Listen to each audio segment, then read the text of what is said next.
I have a young son. His name is Ashton. He's 4 years old, and I love him with all of my heart. There have been many times I've warned him not to run out onto the road, because if he does, there is a chance he could be hurt very badly, or even die. But although I've warned him repeatedly, understand, he's a 4-year-old boy. He can't possibly comprehend the full nature of his actions. He doesn't realize what it would mean to undergo emergency surgery, suffer years of grueling therapy, or worse. He's 4 years old. But I know better. I am his father, and it is my responsibility to save my child from his own ignorance. What if one day I see Ashton running toward the road? Again, I've told him repeatedly what might happen to him if he is not careful. If I see a truck heading toward him, what do I do as a loving father? I run toward him as fast as I can, screaming for him to stop.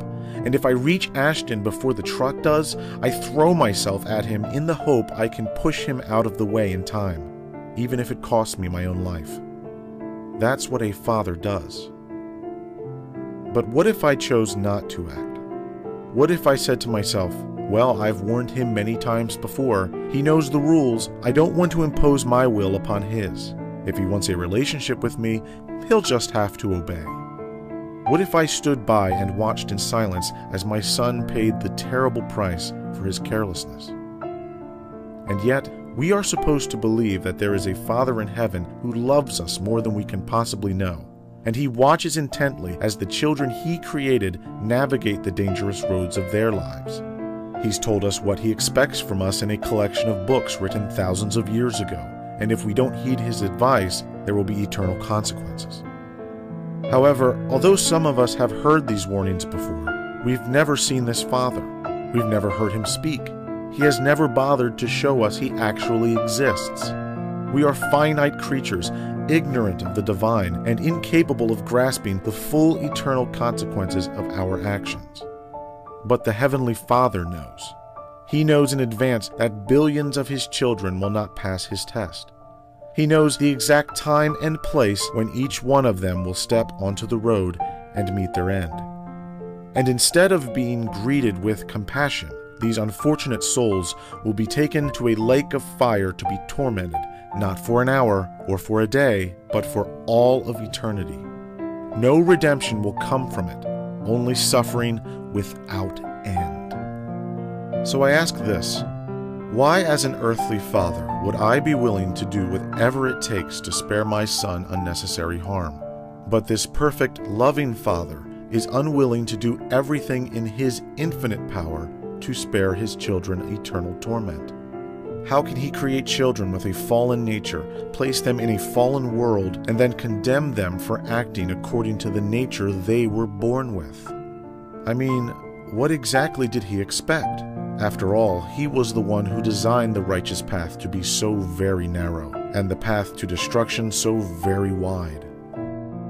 I think about Ashton, and I cannot imagine a world in which a 4-year-old's disobedience would justify tossing him into a dark hole and burning him alive in order to satisfy justice.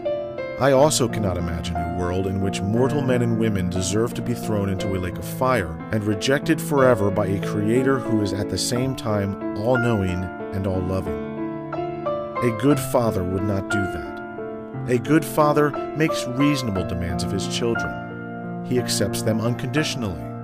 A good father restricts the free will of his kids for their own protection. He does not punish them indefinitely, and the discipline they receive is not administered out of vengeance, but to help them mature. If mercy and forgiveness reflect the perfect character of this Heavenly Father, and if he is willing to offer these things to his rebellious children throughout their lives, then that same forgiveness and mercy should still be available to them in the afterlife. However, the Bible paints a much different picture.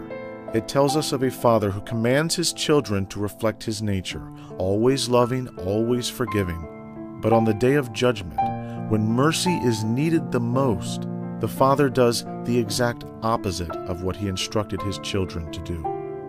On that day, every knee shall bow and every tongue will confess, either out of devotion or compulsion. But for those children who are damned, none of it will matter.